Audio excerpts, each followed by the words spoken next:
Look at the bottle. You notice that this one is for the first law. This one is for the second law. Have you noticed that? To solve that, we now do 5 raised to power 3 over 2 times 5, right? Divided by 5 raised to power.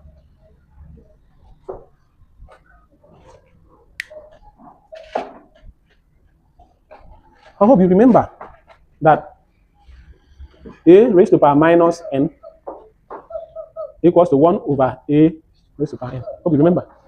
So if you are solving from left to right, because this one now you are solving from left to right, 1 over 5, right? 1 over 5. Hope you know that this 5, there is 1 here, even though it is not written. So if you are going back, what is our a? 5. What do you put? Minus. What is our n? So 1 over 5 is the same thing as 5 raised to power minus 1. Minus 1 now. Have you seen that? Which law? What number did I list it there? Number 9. Now, the laws of indices, you can solve it from, in fact, mathematics generally, you can solve mathematics from left to right and right back to left. Do you hear me? You can solve mathematics from left to right. For example, this is 1 over a raised to power n b. You can solve it back. Solving it this left to right gives us this one, right? Right to left gives us 1. So any law you know that you can manipulate that law from left to right, and you can manipulate it from right to left. Is that understood? Like what we just did here, we move from right to left. Is that understood? Now, having kept it that way, we can now solve it. From the first one, we are going to have 5 times 5 raised to power 3 over 2 times 5 raised to power half, abi? Plus half, right? This will make it half, right? This one will make it what? Minus. What is here? Have you seen that? Remember, this division is responsible for the first minus. Are we there? The second minus is with the number, right? Can you forget the address to your house? You cannot, right? You cannot. Mathematics is like that. You solve it very consciously until the time will come that you begin to solve unconsciously. Even when you are not conscious of what you are doing, you are right. Is that okay? So I am coming here to encourage you to practice. That is what I'm coming here to do. To do what? To encourage you to practice. That is what I'm doing. I don't need this. Don't need it again. I had admission through JAM, right?